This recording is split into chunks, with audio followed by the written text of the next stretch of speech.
আল্লাহ তাআলা বলছেন, ইয়া আইয়ুহাল্লাযীনা আমানু ইত্তাকুল্লাহ, হে বিশ্বাসীগণ, হে ঈমানওয়ালারা, ঈমান আছে আপনাদের, যে ঈমানের জন্য আপনি মসজিদ পর্যন্ত এখনো যাচ্ছেন, জুমার দিনে যান, যেদিনই যান যাচ্ছেন, রমজান মাসে করে আসলেন বেশ কিছু ইবাদত, কিছুটা ঈমান আছে, ঈমান হারাম হয়নি।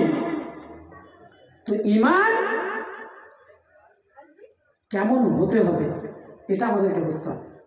ঈমান কমে গেছে, এটা বাড়বে কিসে এটা আমাদেরকে বুঝতে হবে, এটা শিখতে হবে এবং সেই জায়গায় ফিরে যেতে হবে। আমাদের যে ঈমানগুলো কমে যাচ্ছে, এই কমজোরি ঈমানগুলো আমরা বাড়াতে চাই তো নাকি?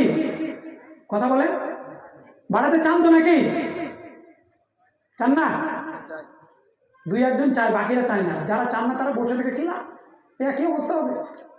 ঈমান বাড়াতে যদি না চান, ফলাফল কি? পরবর্তী আয়াতগুলোতে আসছে।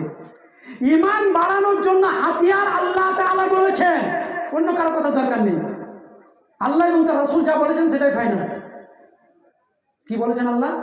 ইন্নামাল মুমিনুনা আল্লাযীনা ইযা যুকিরাল্লাহ ওয়াজিলাত কুলুবুহুম ওয়া ইযা তুলিয়াত আলাইহিম আয়াতুহু যাদাতুহুম ঈমানা ওয়া আলা রাব্বিহিম ইয়াতাওয়াক্কালুন।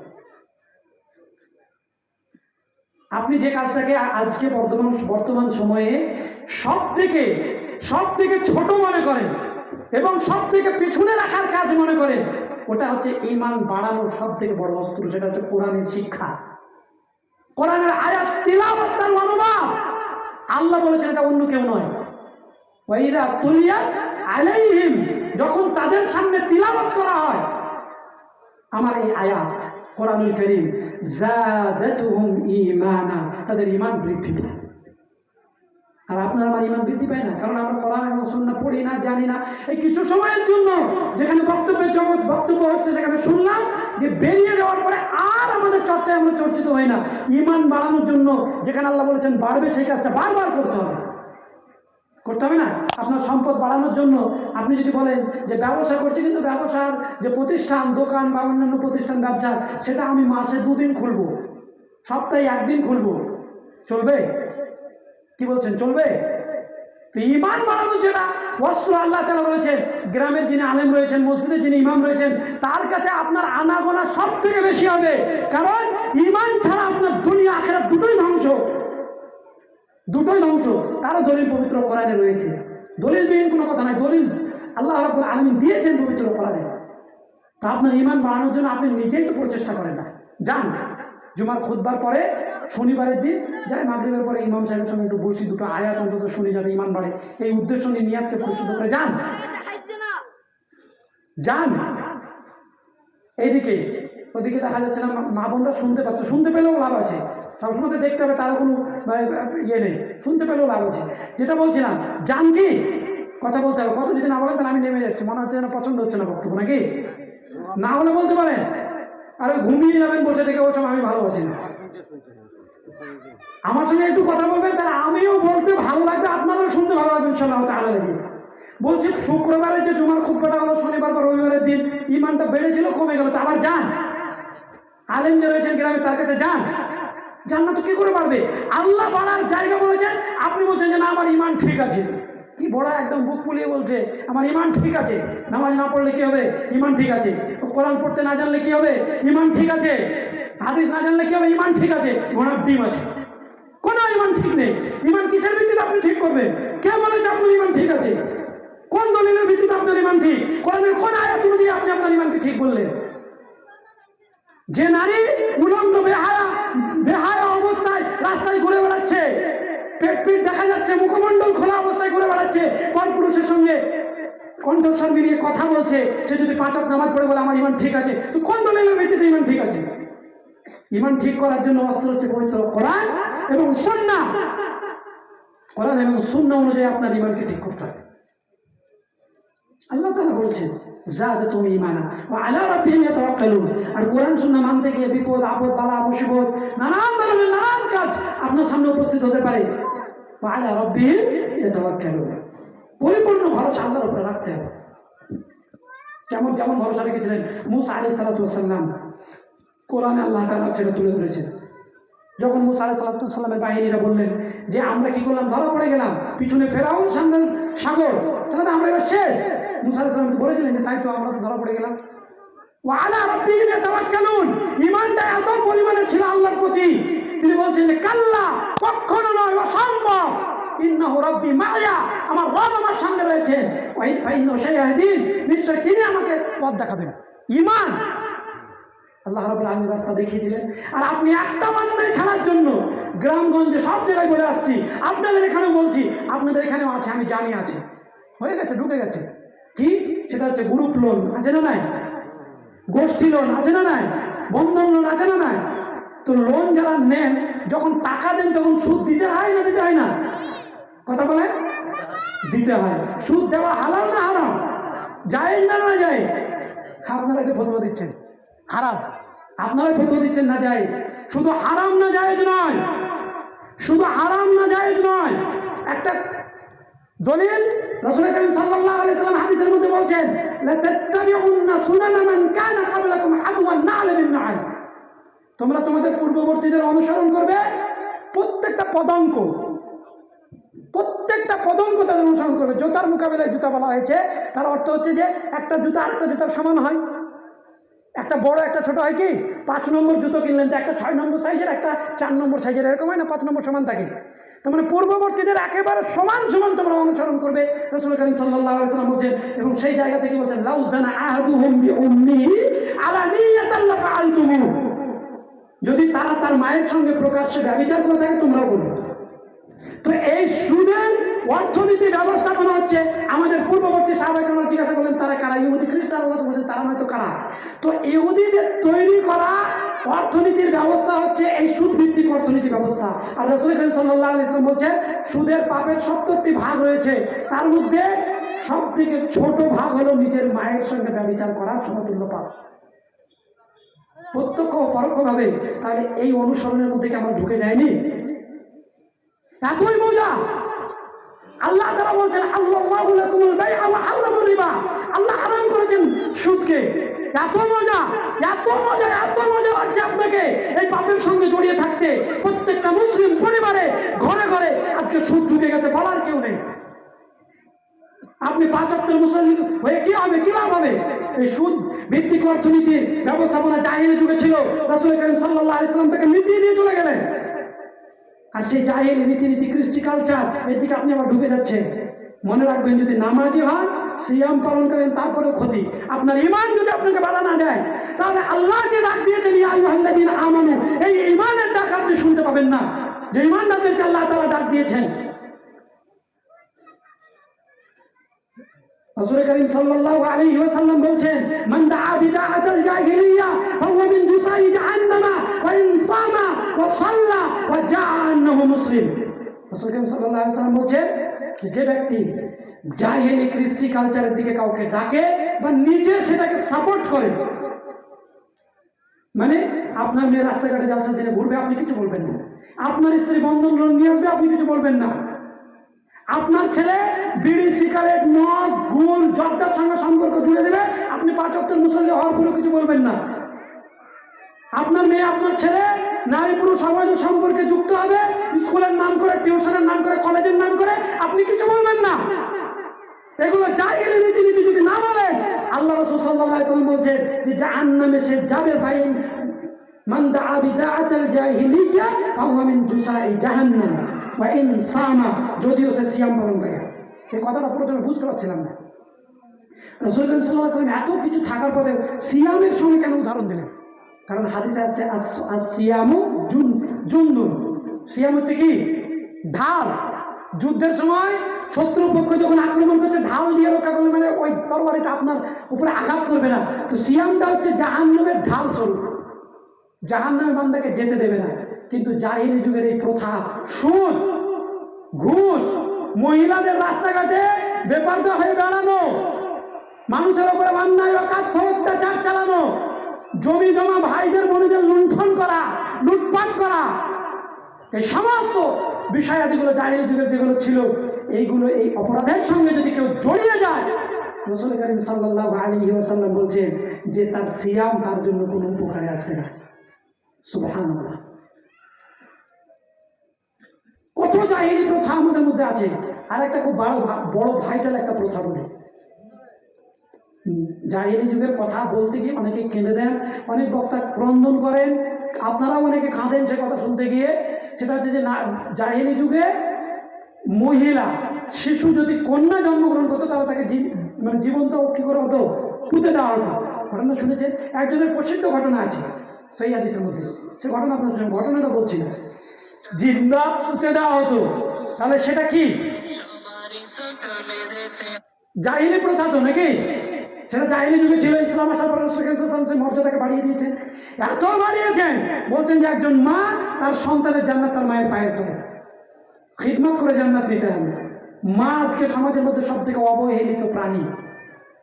কোন সন্তান মায়ের মূল্য দেয় না, কিঞ্চিত পরিমাণ পিতাকে ভয় করে, তাই পিতার সম্মানটা বজায় রাখলে মাকে মূল্যায়ন করে না। অথচ আল্লাহ তাআলা তার রাসূল সাল্লাল্লাহু আলাইহি ওয়াসাল্লাম মায়ের মর্যাদা বাড়াতে বাড়াতে বললেন, মা এমন একজন ব্যক্তি যার পায়ের তলে সন্তানের জান্নাত, খিদমত করে জান্নাত নেওয়ার সৌভাগ্য হলো না। এমন ঈমান আমাদের। সম্মানিত উপস্থিতি, কথা একটু ভিন্ন দিকে চলে গেছে, একটু ভিন্ন দিকে। যে কথা বলছিলাম যে জাহেলি যুগের অন্যতম কারণ ঘটিতর মধ্যে একটা অন্যতম কাজ আমাদের মধ্যে সংগঠিত হচ্ছে, সেটা হচ্ছে কি, যে আজকে ভ্রূণ টেস্ট করে যদি কন্যা হয় পেটের মধ্যেই তাকে শেষ করে দিচ্ছে। ইন্না লিল্লাহি ওয়া ইন্না ইলাইহি রাজিউন। জাহেলি যুগের লোকেরাও ঘাবড়ে যেত, এ কোন যুগ আসলো যে পৃথিবীর মুখটা পর্যন্ত তাকে দেখতে দেওয়ার মতো অপরাধ গরিত কাজের সঙ্গে মুসলিমরাও জড়িয়ে। আল্লাহ তাআলা ক্ষমা করেন। এটা গেল এক। দ্বিতীয় নম্বর হচ্ছে কেউ হত্যা করতে পারছে না, কিন্তু সন্তান হচ্ছে কন্যা, এই জন্য তার স্ত্রীকে, তার শ্বশুর বাড়ির লোককে হাজার রকমের অন্যায় অপদত্ত কথা দিন রাত শোনাচ্ছে, আর এই চাইছে, ওই চাইছে, সেই চাইছে। মনে হচ্ছে যেন একটা বোঝা আল্লাহ রাব্বুল আলামিন তার ঘরে দিয়েছে। মর্যাদা আপনি দেননি মহিলাদেরকে, ইসলাম দিয়েছে। এই জাহিলি প্রথা থেকে ফিরে আসুন। আর একটি জাহিলি প্রথা হচ্ছে যে তারা এটা করতো দারিদ্রতার ভয়ে। আল্লাহ তাআলা কোরআনে এই জন্য স্পষ্ট করেছেন, ওয়ালা তাকতুলু আওলাদাকুম খাশিয়াতা ইমলাক, দারিদ্রতার ভয়ে সন্তান তোমরা হত্যা করো না। আর আমরা কি করি, নষ্ট করে ফেলছি। এখন দুটো সন্তান যদি তিনটে হয় তাহলে কি খাওয়াবো, বা কেউ একবার বন্ধ করে নিয়েছে চিরতরে। ইমানটা কোন পর্যায়ে, কোন লেভেলে, কোন জায়গায় গিয়ে আমাদের পৌঁছেছে। এই জাহেলি কাজগুলো যদি আমরা সাপোর্ট করি, রাসূল কারীম সাল্লাল্লাহু আলাইহি ওয়াসাল্লাম বলছেন তার সিয়ামও কোনো কাজে আসবে না। ইনসামা ও সাল্লা, যদিও 5 ওয়াক্তের মুসাল্লি হয়, নামাজি মানুষ, আমি নামাজ পড়ছি, তবুও কাজে আসবে না। জাহেলি কৃষ্টি কালচারগুলোকে নিজের জীবনে সাপোর্ট করার কারণে, অ্যাপ্লাই করার কারণে, নিজের জীবনে জাহেলি কৃষ্টি কালচারগুলোকে আবার পূর্ণ জীবিত করার জন্য, এবং যদি নিজেকে পাক্কা মুসলিম বলে তথাপিও সে যাবে জাহান্নামে যাবে। সম্মানিত উপস্থিতি, যাই হোক, আল্লাহ তাআলা এই ঈমানওয়ালাদেরকে, যাদের মধ্যে ঈমান আছে, তাদেরকে ডাক দিয়ে বলছেন, ইত্তাকিল্লাহ, তোমরা আল্লাহকে ভয় করো। তাকওয়া, তাকি, ওয়াকি এই শব্দ থেকে উৎপত্তি, যার অর্থ হয় রক্ষা করা। দেখবেন আমরা দুয়াতেও বলি, রব্বানা আতিনা ফিদ দুনিয়া হাসানাহ ওয়া ফিল আখিরাতি হাসানাহ ওয়া কিনা আযাবান্নার। আল্লাহ তুমি ওয়াকিনা অর্থ কি, রক্ষা করো জাহান্নামের আযাব থেকে। তাহলে তাকওয়ার মূল অর্থ হচ্ছে যে নিজের নফসকে, প্রত্যেক ব্যক্তির নিজের নফসকে ছোট থেকে ছোট পাপ বা অপরাধ থেকে রক্ষা করার নাম হচ্ছে তাকওয়া। সেটা হবে আল্লাহর ভয়। এই জন্য আল্লাহ তাআলা ইত্তাকিল্লাহ বলেছেন, আল্লাহকে ভয় করো, মানে আল্লাহর ভয়ে পাপ থেকে নিজেকে রক্ষা করো। তারপরে কি বলছে জানেন, ইয়া আইয়ুহাল্লাযীনা আমানুত্তাকুল্লাহ ওয়াল তানজুর নাফসুম মা কদ্দামাত লিগাদ, কারণ ইল্লা মাশাআল্লাহ, আল্লাহ যে যাদেরকে চাইবেন সেরকম মানুষ তো থাকবে, আল্লাহ রাখবেন। কিন্তু আমাদের কারোর এই চিন্তা হয় যে আগামী কালকের জন্য আমি কি পাঠালাম, কালকে কি খাবো, এটা আমাদের খুব চিন্তা হয়। যদিও রুজির মালিক কে বলেন, কে? আল্লাহু রাজ্জাকুল কুওয়াতিল মাতিন, বিস্তীর্ণ রুজির যিনি অধিকারী, সে আল্লাহ রাব্বুল আলামিন আমার রুজি দেবেন, সেটা নিশ্চিত হওয়ার পরেও কালকে কি খাবো এই চিন্তায় আমরা ব্যস্ত। কিন্তু আগামীকাল বলতে গেলে কিয়ামতের জন্য আল্লাহ তাআলা বলছেন এখানে, ওয়াল তানজুর নাফসুম মা কদ্দামাত লিগাদ, প্রত্যেক ব্যক্তির এটা ভাবা উচিত, এটা দেখা উচিত, এই ভাবনা করা উচিত যে আগামী কালকের জন্য সে কি পাঠাতে পেরেছে, কোন আমলটা পাঠাতে আমরা পেরেছি কিয়ামতের জন্য। আগামীকাল বলতে গেলে কিয়ামতের জন্য কি পাঠাতে পেরেছি। আমার এই আলোচনা, আমার এই কথা যদি মানুষের হৃদয় আকর্ষণ আর মানুষের কাছ থেকে সাবাস বাবা পাওয়ার জন্য যদি হয়, আমার দান আমার সাদাকা মানুষের বাবা পাওয়ার জন্য যদি হয়, তাহলে আমি কি কিয়ামতের জন্য এটা পাঠালাম? যদিও মানুষের বাবা এটাও পাওয়া মুমিন ব্যক্তি আশা রাখে না, এটা আল্লাহ তাআলা সূরা দাহারের মধ্যে বলেছেন। সূরা দাহারের মধ্যে আল্লাহ তাআলা এই কথাটাকে সুস্পষ্ট করেছেন, লা নুরিদু মিনকুম জাযাআন ওয়ালা শুকুরা। আশাই করে না যে মানুষ তার জন্য বাবা দেবে, সাপা দেবে, পাশে খুব ভালো এত টাকা দান করবে আর সেটা শুনে কান জোড়াবে, এটা নয়। এত ভালো কথা বললো আর কান জড়িয়ে যাবে না। এবং বলছে এইখানে তাফসীর করতে গিয়ে অনেকজন বলেছেন, অনেকজন অনেক রকমভাবে বলেছেন যে আপনি যদি কোথাও দান করতে পারেন আর কারোর বদৌলতে, ধরে নেন মসজিদ কমিটি আজকে আশা রেখেছে যে আমাদের মসজিদের জন্য কিছু টাকা আমরা কালেকশন করব, আপনি সুযোগটা পেয়েছেন, বলছেন মসজিদ কমিটিকে গিয়ে আপনি বলেন ভাই জাযাকাল্লাহ যে আমাকে দান করার সুযোগ করে দিয়েছেন, এটা হচ্ছে ইমানদারের পরিচয়। আপনারা আমরা বলি যদি বাই চান্স আপনার নামটা এড়িয়ে যায়, দোয়া করছে মৌলানা সাহেব আর নামটা এড়িয়ে গেল, সারা জীবন বলে যাবেন যে আমার নামেও দোয়া করেনি। লা নুরিদু মিনকুম জাযাআন ওয়ালা শুকুরা। মানুষের শুকরিয়া তারা চায় না। আমরা চাইবো কেন? আল্লাহ দেবেন প্রতিদান। সম্মানিত উপস্থিতি, তাহলে আমাদেরকে আগামী কালকের জন্য কি পাঠিয়েছি এটা ভাবতে হবে। আপনি ভাবলেন না রমজান মাসে বিস্তর বেশ ভালোই তো আপনি ইবাদত করছিলেন, যেই দিন ঈদের নামাজ হলো সেই দিন থেকে আপনার আমলের খাতাটাকে ক্লোজ করে দিলেন, লাইলাতুল কদর উদযাপন করলেন, জাগরণ করলেন। লাইলাতুল কদর জাগরণ করার পরে আপনি তারপরে আপনার একটি রাত্রির জন্য মনে হলো না যে আজকে ফজরের আগে উঠে আবার আল্লাহর কাছে একটু চাই, একটু কান্নাকাটি করি, ক্ষমা চাই, ভুল হচ্ছে আল্লাহর কাছে চাই, অন্তত ক্ষমা চেয়ে গিয়ে যেন কাল কিয়ামতের মাঠে এই ক্ষমার স্তরটা যেন আমার আমল নামে সর্বাধিক বেশি থাকে। দেখেন একটা বিষয়, আমরা তো বুঝি, বেশিরভাগ মানুষ বেশি বুদ্ধি আমাদের, যাই হোক আমরা বলি আস্তাগফিরুল্লাহ ওয়া আতুবু ইলাইহি। তো আস্তাগফিরুল্লাহ আমরা কখন বলি? যখন কোনো অন্যায় কাজ করি তখন, নাকি? হ্যাঁ, যখন আমার গুনাহ হলো তখন আস্তাগফিরুল্লাহ বলবো, নাকি? জানেন তো নাকি? না জানেন না? তো নামাজ পড়ার পরে আস্তাগফিরুল্লাহ বলেন যে নামাজ পড়া গুনাহের কাজ না নেকির কাজ? হ্যাঁ, তো নামাজ পড়ার পর আস্তাগফিরুল্লাহ বলে না? একবার দুবার না তিনবার বলে কি বলে না? আমরা বলি তো। তাহলে এখানে যে ইস্তেগফার করতে হচ্ছে, তাহলে গুনাহের কাজ না করে ইস্তেগফার করা কেন? কেন দিন রাত আপনাকে ইস্তেগফার করতে হবে? রাসূল কারীম সাল্লাল্লাহু আলাইহি ওয়াসাল্লামের আদর্শ, তিনি বলছেন যে আমি আল্লাহ সুবহানাহু ওয়া তাআলার কাছে দিনে 70 বারের অধিক ইস্তেগফার করি। কোন বর্ণনায় আমি 100 বার ইস্তেগফার করি। ইস্তেগফার করলে আপনার মর্যাদা আল্লাহ রাব্বুল আলামিন বৃদ্ধি করে দেবেন।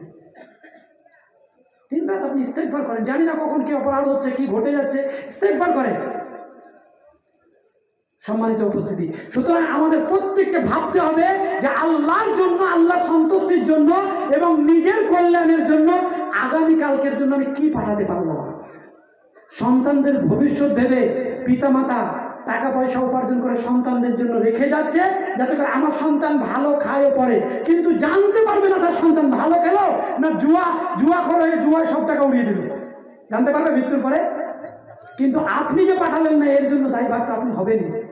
আর বলছে মানুষ মৃত্যুর পরে অনেক আফসোস হবে, তার মধ্যে সব থেকে একটা আফসোস হচ্ছে অর্থ সম্পদ দান না করে রেখে যাওয়া।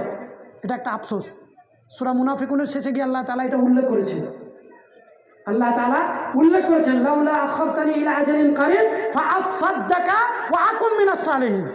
প্রথম আফসোসটাই করবে আল্লাহ দুনিয়াতে আরেকবার পাঠাও, এত তাড়াতাড়ি মৃত্যু হবে এটা জানতাম না, একবার পাঠাও। কি করবে? প্রথম শব্দ কি? ফাআসাদদাকা, সব সাদকা করে দেবে, কোন সম্পদ বাকি রাখবে না। ওয়াকুম মিনাস সালিহিন, আর নেককার হয়ে আসবে। আর এখন বেঁচে আছেন, দিনের রাস্তায় অর্থ খরচ করেন না, মৃত্যুর পরে আফসোস হবে। দিনের রাস্তায়, আল্লাহর রাস্তায়, মসজিদ মাদ্রাসা যেখানে আল্লাহর কাজ হচ্ছে দিনে, সেখানে অর্থ ব্যয় করুন। অর্থওয়ালারা অর্থ ব্যয় করুন, বেশি বেশি করে ব্যয় করুন, যেমন সামর্থ্য আছে তেমন ব্যয় করুন। পাঠান কবের জন্য? কিয়ামতের জন্য। এটা আল্লাহ তাআলা বলছে। প্রত্যেকের ব্যক্তি কেন্দ্রিক এটা ভেবে দেখা উচিত। এই যে একটু আগে এসার সালাত হলো, যারা আদায় করলেন আপনি কি পাঠালেন? গোনা পাঠিয়ে দিলেন, গোনা পাঠানোর পর আপনি নেকির আশা করবেন ওখানে গিয়ে হবে? দিন রাত পাঠাচ্ছে আগামীকালকে যেন। আল্লাহ এখানে বলেছেন, সতর্ক করে দিয়েছেন আপনাকে আমাকে। রাসূল করিম সাল্লাল্লাহু আলাইহি ওয়াসাল্লাম বলেছেন বিভিন্ন কথা, আর আপনি পাঠাচ্ছেন বন্ধনের টাকা সুদ সমেত দিয়ে ওটা পাঠাচ্ছেন আল্লাহর কাছে গোনা, আর বলছেন আমি গিয়ে আল্লাহ ক্ষমা করে দেবে। আল্লাহ দয়াবান, আল্লাহ রহমান। আল্লাহ রহমান নামটা মানুষ এত চিনেছে, কিন্তু আল্লাহ যে সাদী যেটা কেউ চিনল না। আল্লাহর গুণাবলী নামগুলো চিনতে হবে। সম্মানিত উপস্থিতি, বন্ধন লোন, গোষ্ঠী লোন প্রত্যেক মুসলিমের পরিবার থেকে আজকে কালকেই আপনাকে দূরীকরণ করতে হবে, পরশু দিনের কোনো সুযোগ নেই। আল্লাহ হারাম করেছেন। আচ্ছা বাঁধনা পেয়ে গেছি আমরা দুনিয়াতে, বাঁধনাও পেয়ে গেছি যে আল্লাহর বিধানকে নস্যাৎ করে, যেখানে বলা হচ্ছে সুদের সব থেকে বড় অপরাধ হচ্ছে আল্লাহ এবং তার রাসূলের সঙ্গে হারবুম মিনাল্লাহি ওয়া রাসূলি, আল্লাহ এবং তার রাসূলের সঙ্গে যুদ্ধ ঘোষণা করা। আল্লাহ এবং রাসূলের সঙ্গে যুদ্ধ ঘোষণা করে এখন আপনি যাবেন ওয়াকফ সম্পত্তি বাঁচাতে? কি করে হবে? আপনি তো নিজেই ঘোষণা করেছেন যুদ্ধ আল্লাহ আল্লাহ রাসূলের বিরুদ্ধে, আর বলছেন আমি আমার সম্পত্তি বাঁচাতে যাবো। আল্লাহ সাহায্য করবেন? ভাবে ওয়াকফ যে কেড়ে নিল, কালকে আপনার আমার প্রাণ কেড়ে নেবে, কিছু করার থাকবে না যদি কোরআন সুন্নাহ অনুযায়ী ফিরে না আসে। ইন তানসুরুল্লাহ ইয়ানসুরকুম ওয়া ইউসাব্বিত আকদামাকুম। আল্লাহ তাআলা যদি এই দিন প্রতিষ্ঠা করেন নিজের জীবনে, পারিবারিক জীবনে, তো আল্লাহ তাআলা আপনাকে সাহায্য করবে এবং আল্লাহ তাআলা আপনাকে সুদৃঢ় রাখবে। ওয়া ইউসাব্বিত আকদামাকুম, কেউ ভাঙন ধরাতে পারবে না। আর আমরা চলছি অন্য রাস্তায়। আমরা যান, আমি এটা যেতে নিষেধ করছি না, মিটিং মিছিলে যান, কিন্তু ফজরের সালাত যদি কেউ না আদায় করে, রাসূল করিম সাল্লাল্লাহু আলাইহি ওয়াসাল্লাম বলছেন যে সে আল্লাহর জিম্মেদারিতে থাকলো না। এখন কার জিম্মেদারিতে আপনি যাচ্ছেন ওয়াকফ বাঁচাতে? এত বড় বড় অপরাধ, এত বড় বিপদ, এত বড় বালা মুসিবত আমাদের সামনে এসে উপস্থিত হয়েছে, অথচ ফজরের সময় মসজিদে এক কাতার মুসল্লি। লজ্জা করা উচিত প্রত্যেকটা মুসলিমের। নামে শুধু মুসলিম হয়েছে, নাম রাখা হয়েছে আব্দুল সাত্তার, আব্দুল গফফার, আব্দুল্লাহ, বড় বড় নামগুলো নিয়ে বসে আছে, কোনো কাজ নেই। কোরআন সুন্নাহ অনুযায়ী কবে ভাববে? ভাবুন যে কালকের জন্য আপনি কি পাঠাচ্ছেন। নাফসুম মা কাদ্দামাত লিগাদ। আবার আল্লাহ তাআলা বলেন ওয়াত্তাকুল্লাহ, আল্লাহকে ভয় করো। এই পাঠানোর ব্যাপারে আল্লাহকে ভয় করতে হবে। ইন্নাল্লাহা খাবীরুম বিমা তা'মালুন, কারণ তোমরা যা করছো সে ব্যাপারে আল্লাহ তাআলা খবর রাখেন না তা নয়। আল্লাহ তাআলা জানেন না এমনটা নয়, আল্লাহ তাআলা জানেন না। তারপরে দ্বিতীয় নম্বর আয়াতে আল্লাহ তাআলা বলছেন, কত গুরুত্বপূর্ণ কথা আল্লাহ তাআলা বলছেন, ভুলে গেছেন। আল্লাহ তাআলা বলছেন ওয়ালা তাকুনু কাল্লাযীনা নাসুল্লাহা ফাআনসাহুম আনফুসাহুম উলাইকা হুমুল ফাসিকুন। ওহ সুবহানাল্লাহ। এই যে রমজান মাসে মসজিদ ভর্তি মানুষ সালাত আদায় করলো, সাহারি খেয়ে গিয়ে ফজরের সময় মসজিদ একদম লোড, আর যেমন ঈদ হলো আল্লাহকে ভুলে গেলেন। আল্লাহ নিষেধ করেছেন, আল্লাহ তাআলা নিষেধ করেছেন ওয়ালা তাকুনু কাল্লাযীনা নাসুল্লাহ, তোমরা তাদের মতো হয়ে যাও না যারা আল্লাহকে ভুলে গেছিল। আল্লাহকে যারা ভুলে যায় তাদের মতো হয়ে যাও না। আফসোস আমরা তাদের মতো হয়ে গেলাম, হতে পারলাম। আল্লাহকে যদি ভুলে যায়, আল্লাহর দ্বীনকে যদি ভুলে যায়, তো এ কি সংকট। বললাম তো আপনার জান নিয়ে নেবে, এত সংকটের মধ্যে পড়ে যাবে। আল্লাহ আরো ক্লিয়ার করেছেন ওমান আরাদা আন যিকরি ফাইন্না লাহু মাঈশাতান দানকা ওয়া নাহশুরুহু ইয়াওমাল কিয়ামাতি আ'মা। জীবনটা সংকটময় হবে যদি কোরআন এবং সুন্নাহ থেকে আপনি দূরে সরে চলে যান, এ থেকে যদি মুখ ফিরিয়ে নেন। গ্রামে একটা মৌলভী সাহেব কেউ হয়েছে, গ্রামে কোরআন সুন্নাহ পড়েছে, তো ওর দিকে মানুষ তাকায় টেনা চোখ করে, ভালো চোখে ওকে দেখতে পারে না। আর আপনার মূল্যায়নে 5 পয়সা ধার ধারে না। যারা কোরআন এবং সুন্নাহর আলেম, আপনি তাকে গুরুত্ব দেবেন, এটা 5 পয়সা ধার ধারে না। কেন ধরবে? তাদের মর্যাদা আপনি জানেন? আল্লাহ দিয়েছেন তাদের মর্যাদা কেমন। আল্লাহ তাআলা বলছেন ইয়ারফাইল্লাহুল্লাযীনা আমানু মিনকুম ওয়াল্লাযীনা উতুল ইলমা দারাজাত। আল্লাহ মর্যাদা দিয়েছেন, আপনি না দিলেন তো আপনি ঠকে গেলেন। যার মর্যাদা আল্লাহ দিয়েছেন তাকে আপনাকে মূল্যায়ন করতে হবে না? আর এত মূল্যায়ন আমরা করি। সামাজিকভাবে মসজিদে একজন ইমাম রয়েছেন, কোরআন সুন্নাহ মেনে চলেন। একটা নতুন করে আমাদের ওখানে, আমাদের ওই জায়গায় নেই, পাশে একটা ইমাম সাহেব এসেছেন। আসার পরে উনি এই রমাজানে মাইকে কিছু বলতে দেননি, যে আর 5 মিনিট টাইম আছে, আপনারা সাহারি করে নিন বা ইফতার করে নিন, যে কথাগুলো বলে উনি বলতে দেননি। আমার কাছে এসে বলছে কি ইমাম এলো দেখেন তো, এই ব্যাপার এতদিন যাবত হয়ে গেল, এখন বলছে যে না এগুলো করতে পারা যাবে না, এই আটকে দিয়েছে, এই ভালো নয়। আমি বললাম ভাই এগুলো তো করা যাবে না, এগুলো তো আপনার কোরআন সুন্নাহ বিরোধী কাজ করেছেন। আলহামদুলিল্লাহ পরে আল্লাহ শুকরিয়া করেন যে একজন যোগ্য ইমাম আসার পরে এগুলো আপনাদেরকে বন্ধ করতে পেরেছে। গেল। জানাজা পড়ানোর সময় ইমামের সাথে দ্বন্দ্ব, এত অকাত্য ভাষায় ইমামের নামটা উচ্চারণ করছে, কল্পনার বাইরে। খবরদার নয়, একজন আলেমের ব্যাপারে হৃদয়ের মধ্যে বিদ্বেষ রাখবেন না, বিদ্বেষ দূর করুন, আলেমকে ভালোবাসতে শিখুন। নামটাকে ঘৃণার ছলে বলে অবজ্ঞা করে বলছে যে এই কাজ করছে আমাদের সঙ্গে, একেবারে খুব বড় বুজুর্গ চলে এসেছে। খবরদার মূল্যায়ন করেন, আর না পারলে অন্তত সম্মান ও শ্রদ্ধাটুকু রাখেন। আজকে নেই বলে আপনার কোরআন ও সুন্নাহর প্রতি শ্রদ্ধা নেই, ভালোবাসা নেই। সম্মানিত উপস্থিতি, তাদের মতো যেন আমরা না হয়ে যায় যারা আল্লাহর এই দিন কোরআন এবং সুন্নাহ প্রকৃত অর্থে আল্লাহকেই ভুলে গেছে। আল্লাহ তাআলা বলছেন তোমরা তাদের মতো হয়ে যাবে। যদি হয়ে যায় তাহলে কি হবে জানেন? আল্লাহ বলছেন ওয়ালা তাকুনু কাল্লাযীনা নাসুল্লাহ ফাআনসাহুম আনফুসাহুম। আল্লাহ বলছেন যে যদি তারা সেই মতো হয়ে যায়, তাদের মতো হয়ে যায়, তাহলে তাদের মতো আল্লাহ তোমাদের মানে নিজেদেরকে আল্লাহ তাআলা ভুলিয়ে দেবে। ভুলিয়ে দেওয়ার অর্থ কি? আমি আমাকে চিনতে পারবো না। চিনতে না পারার অর্থ কি? আল্লাহর বান্দা, আল্লাহ সৃষ্টি করেছেন, তার ইবাদত করতে হবে। মুয়াজ্জিন যখন হাইয়া আলাস সালাহ বলছেন, হাইয়া আলাল ফালাহ বলেছেন। নামাজের জন্য এসব, পরক্ষণে বলেছেন মুক্তির জন্য এসব। আমি চিনতে পারবো না আমার মুক্তি, কারণ আমি আমাকে ভুলে গেছি। আমি পারবো না কোরআনের সঙ্গে সম্পর্ক যুক্ত করতে, ভুলে গেছি আমি আমাকে। আমি ভুলে গেছি কেন দুনিয়াতে এসেছি। আল্লাহ বলছেন এটা। আজকে কোরআন এবং সুন্নাহ থেকে মানুষের দূরে সরে যাওয়া, আল্লাহ থেকে মানুষের মুখ ফিরিয়ে নেওয়া, এটা আল্লাহর পক্ষ থেকে শাস্তি। ওয়ালা তাকুনু কাল্লাযীনা নাসুল্লাহ ফাআনসাহুম আনফুসাহুম। এটা আল্লাহর শাস্তি যে আমাদেরকে আল্লাহ রাব্বুল আলামিন ভুলিয়ে দিয়েছে। আমরা ভুলে গেছি কোরআন ও সুন্নাহ থেকে দূরে সরে যাওয়ার কারণে, আল্লাহর কথাগুলিকে মূল্যায়ন না করার কারণে। সবাই ইসলামিক সভা করে সেই জায়গাটাকে নারী পুরুষের অবাধ মেলামেশা করে রাস্তায় ঘুরে বেড়ান আড্ডাখানা বানানোর কারণে। যারা করছেন তাদেরকে বলছি, কমিটিরা কি করবে? কমিটির লোক কত দূর করবে, কত সামলাবে? দিন রাত বলছে আপনি মানুষ নন, আপনার প্রেরণে ঢোকে না, আপনি বুঝতে পারেন না যেটা অপরাধ। কারণ পারবেন না, ভুলে গেছে। আল্লাহকে যখন ভুলে গেছে, আল্লাহ বলছেন যে তাদেরকে আমি কি করি, তাদেরকেই তাদের নিজের থেকে ভুলিয়ে দিই। আর এরা কারা? উলাইকা হুমুল ফাসিকুন। এরা হলো পাপিষ্ঠ, পাপাচার ব্যক্তি। এই দুনিয়ার পাপাচার ব্যক্তিগণ মনে রাখবেন আল্লাহর শাস্তির মধ্যে রয়েছেন যে আপনি কোরআন সুন্নাহ থেকে, আল্লাহ থেকে দূরে সরে রয়েছেন। কারণ আপনি যে কে, আপনার কি কর্ম, আপনার কি ধর্ম, এটা আল্লাহ রাব্বুল আলামিন ভুলিয়ে দিয়েছেন। ফিরে আসুন সম্মানিত উপস্থিতি ভাইরা, পর্দার আড়ালে মা ও বোনেরা, ফিরে আসুন। আল্লাহ ডাক দিয়েছেন, ফেরার জন্য ডাক দিয়েছেন। উলাইকা হুমুল ফাসিকুন। তারপর আল্লাহ তাআলা বলছেন লা ইয়াস্তাবি আসহাবুন নারি ওয়া আসহাবুল জান্নাহ। ওহ সুবহানাল্লাহ, কি ভয়ঙ্কর কথা! কত কিছুর পার্থক্য আমরা করে গেলাম। আল্লাহ তাআলা এখানে সরাসরি বলছে যে জাহান্নামী আর জান্নাতি মানুষ কি কখনো সমান? লা ইয়াস্তাবি আসহাবুন নার ওয়া আসহাবুল জান্নাহ। সমান? জান্নাতি মানুষ, ওকে সবসময় কোরআন সুন্নাহ পড়তে ভালো লাগবে, কোরআন সুন্নাহ অনুযায়ী চলতে ভালো লাগবে, কষ্ট করে জীবন উদযাপন করতে ভালো লাগবে, কিন্তু বন্ধন লঙ্ঘিতে ভালো লাগবে না। একজন জান্নাতি মহিলা, তাকে পর্দা করে থাকতে ভালো লাগবে, দেবর ভাসুরের সঙ্গে গল্প করতে ভালো লাগবে না। দেবর ভাসুর কেন বললাম? কারণ এটাকে মানুষ যে পর্দা করতে হয়, আজকে মুসলিম সমাজ এটা ভুলেই গেছে। অথচ রাসূল আকরাম সাল্লাল্লাহু আলাইহি ওয়াসাল্লামকে একজন আনসারী মহিলা তিনি জিজ্ঞাসা করছেন,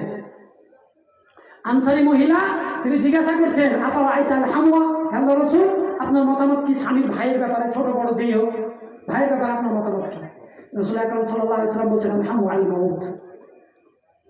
দেবর ভাসুরের হচ্ছে মৃত্যু সমতুল্য। আমাদের মা বোনরা জানেই না, তারা মনে করে দেবর ভাসুরের কাছে কোনো পর্দা নেই, ওটা পর্দা করার জায়গা নয়। পর্দা করতে রাস্তায় যখন যেতে হবে তখন বোরকা পরে।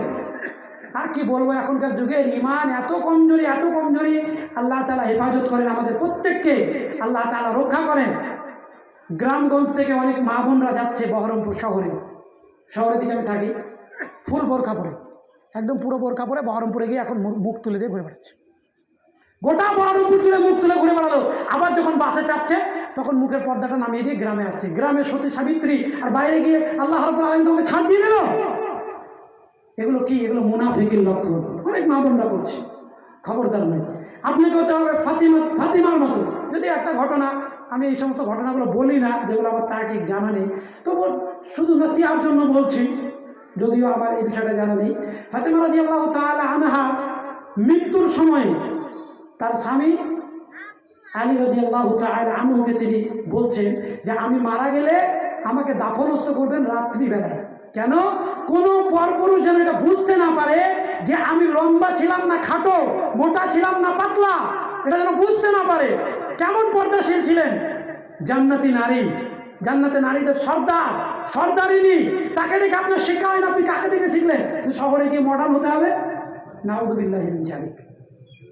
সুতরাং আমরা সেই নারীকে দেখে শিখব।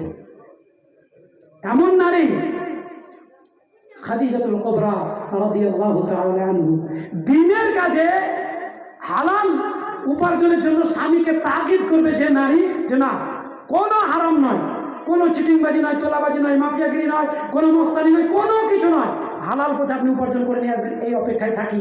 আল্লাহ তাআলা আমাদেরকে হালাল খেতে বলেছেন, আল্লাহর ইবাদত করে যেতে বলেছেন। এই উপদেশ যে নারী দিল স্বামীর দিনের কাজে, যেমন দেখেন খাদিজাতুল কুবরা রাদিয়াল্লাহু তাআলা আনহুকে আল্লাহ তাআলা সালাম পাঠিয়েছিলেন। এটা আমরা জানি তো নাকি?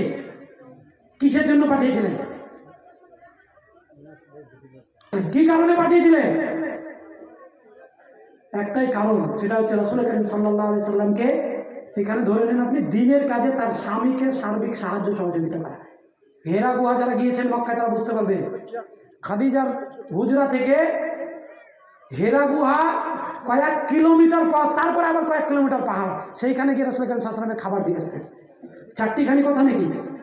আর বর্তমান সময়ে কোনো স্বামী যদি দিনদার হয়, দাড়িওয়ালা, আর স্ত্রীকে যদি বলে তোমাকে পর্দায় থাকতে হবে, আমার ভাইদের সঙ্গে কথা বলতে পারবেন, এটা আমি জানতাম না, এখন জেনেছি। কি তুচ্ছ তাচ্ছিল্য স্বামীকে! আল্লাহু আকবার, আল্লাহ তাআলা হেফাজত করেন। খবরদার না, কারণ জান্নাতি আর জাহান্নামী মানুষ কখনো সমান না, এটা আল্লাহ তাআলা বলেছেন, লা ইস্তাবি আসহাবুন নারি ওয়া আসহাবুল জান্নাহ। একটু আগে বললেন কি উলাইকা হুমুল ফাসিকুন, অপৃষ্ট ব্যক্তি, আর এখানে কি আবার আল্লাহ তাআলা বলছেন কি আসহাবুল জান্নাতি হুমুল ফাইজুন। আপনি হতে বাধ্য জান্নাতি মানুষের অন্তর্ভুক্ত, আপনি হতে বাধ্য যদি আপনি মুক্তি চান। আজ পর্যন্ত এত আলেম বক্তব্য দিয়ে আহলে হাদিস সমাজের মানুষের মুখে দাড়ি না বাড়াতে পারলো না। কি ইমান রেখেছেন আপনারা? দাড়ি কাটার দলিল আছে নাকি? হ্যাঁ, এখানে যারা দাড়ি চেঁচে বসে আছে, দাড়ি কাটার দলিল আছে? চেঁচেছেন কেন? কোন আলেম বলেছে যে দাড়ি চাচা যাবে? এটা নফল। একজনের কাছে শুনেছিলাম, শোনেন এই কথাটা ক্লিয়ার করি, এটা কোরআন এবং সুন্নাহ সালাফদের কথার বিরোধী। এটা ক্লিয়ার করি কি, একজন বলছে যে আপনি ধরে নেন 100 মার্কের পরীক্ষা দিচ্ছেন, 100 মার্কের পরীক্ষার মধ্যে আপনি যদি 34 পান, তাহলে 34 পেলে আপনি পাস করে গেলেন, কোনো রকমভাবে পাস তো করলেন। তারপরে এবার 34-এর বেশি যে পাবে সে তত মর্যাদামান হবে। এটা বলছে বলছে যে ইমান নিয়েছে, যে তাওহীদটা ঠিক আছে, এখন আর আমলে তার কোন ছোটখাটো দাড়ি টাড়ি এসব আমলে যদি ঘাটতি থাকে, তো ও তো 34 পেয়ে গেছে, পাস করে গেছে। আল্লাহ তার রাসূল সাল্লাল্লাহু আলাইহি ওয়াসাল্লাম থেকে এরকম 34 পাওয়ার কোনো সার্টিফিকেট দেওয়া হয়েছে? ইমানের ভিত্তিতে অবশ্যই বলছে ইমান তো লাগবে, কিন্তু ইমান পেলেন মানে আপনি 34 পেয়েছেন, পাস করে গেছেন, এটা বলা যাবে? কে বললো? যিনি বলেছেন তিনি বিভ্রান্তিতে রয়েছেন, এই বিভ্রান্তির ফাঁদে পা দেবেন না। এত ওয়াজ নসিহত করার পরে বলা হচ্ছে যে আপনি আল্লাহ রাব্বুল আলামিন তার সঙ্গে কথা বলবেন না, তাকে পবিত্র করবেন না, তার জন্য রয়েছে যন্ত্রণাদায়ক শাস্তি, যে টাকুর নিচে প্যান পড়ে। আপনি তারপরেও করছেন। কেউ কেউ বলছেন যে আল্লাহ রাব্বুল আলামিন এই সমস্ত বিষয় আদিগুলো রয়েছে, যে অহংকার বশত টাকুর নিচে কাপড় ঝুলিয়ে রাখলো। অহংকার করে ঝুলিয়ে রাখা একটা আলাদা বিধান, আর রাসূল আকরাম সাল্লাল্লাহু আলাইহি ওয়াসাল্লাম টাকুর নিচে পড়তেই নিষেধ করেছে। আপনি কোনটা করবেন? আপনি কোনটা করবেন? তাহলে এটা করা গেল না, মা বোনদেরকে পর্দা করা গেল না, এখন তো আরো পর্দা থেকে বের করেছে আবার এই হারাম কাজগুলিতে। বন্ধন লোন, গ্রুপ লোন, গোষ্ঠী লোন মহিলা ছাড়া দেবে না, আবার মহিলাকে গিয়ে মানে মুখ খুলে দেখাতে হবে যে আমি সেটাই, সেই বান্দি। কত রকমের অরাজকতা, কত রকমের অন্যায় চলছে, দুটো খাবার ও রিজিকের জন্য। আল্লাহ যে রাজ্জাক ভুলে গেলেন? খবরদার নয়। উলাইকা, আল্লাহ তাআলা বলছেন আসহাবুল জান্নাতি হুমুল ফাইজুন, আসহাবুল জান্নাতি হুমুল ফাইজুন। কষ্ট নয়, কষ্ট, কষ্ট করে যখন দুনিয়াতে আপনি চলবে, জান্নাতি মানুষের অন্তর্ভুক্ত হবে। আর জান্নাত মানে অপরন্ত নিয়ামত, এমন নিয়ামত বলছে যে দুনিয়ার কোন চোখ তার নিয়ামত দেখেনি। দুনিয়ার কোনো কান তা শুনেনি, সে তো গেল। মানুষের কল্পনাতে অনেক কিছু চলে আসে, বলছে দুনিয়ার কোনো হৃদয় তা কল্পনাও করতে পারেনি।